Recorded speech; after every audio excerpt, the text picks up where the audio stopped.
Perkenalkan, nama saya Asdi Zurwan Firdaus dari Prodi Pendidikan Sosiologi Offering C. Di sini saya akan menjelaskan tentang teori konflik. Lanjut.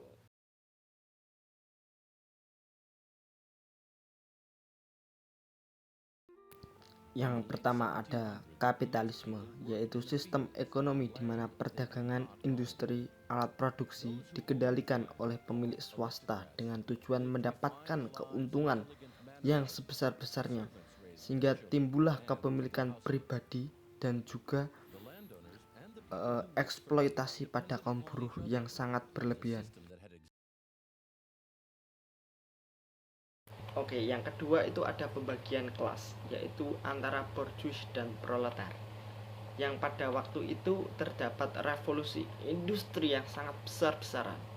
Nah, terjadilah pembagian kelas antara orang yang memiliki modal atau tanah yang dinamakan borjuis dan juga orang yang tidak memiliki modal atau yang dinamakan proletar atau biasa kita sebut dengan buruh.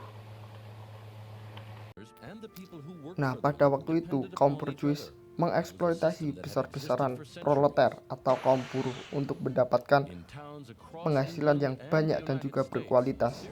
Namun, buruh juga memiliki penderitaan yang dalam, seperti upah yang sedikit dan juga bekerja dari pagi sampai larut malam. Untuk yang ketiga, itu ada alienasi atau keterasingan.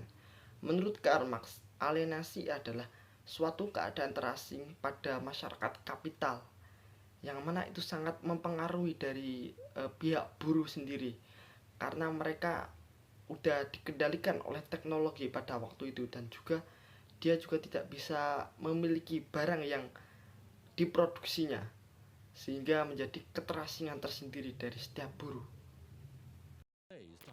Contoh dari alienasi atau keterasingan yaitu alienasi terhadap produk kerja, yang mana buruh tidak bisa memiliki produk yang diproduksinya karena nilai jualnya sangatlah mahal. Yang kedua yaitu alienasi dari proses kerja, artinya buruh ini dikontrol oleh sistem atau oleh teknologi yang sangatlah mutakhir pada waktu itu, sehingga tidak punya kontrol penuh atas pekerjaannya.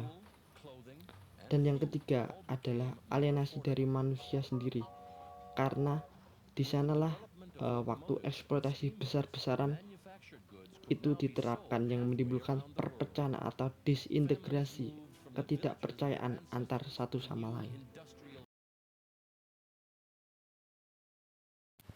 Yang selanjutnya adalah kesadaran kelas. Setelah teralienasi, mereka ini sadar akan keterasingan tersebut karena mereka ini sudah dieksploitasi besar-besaran oleh kaum borjuis, yang mana menimbulkan persatuan antar buruh atau serikat buruh yang nantinya akan menjadi pergolakan yang besar atau konflik di dalamnya.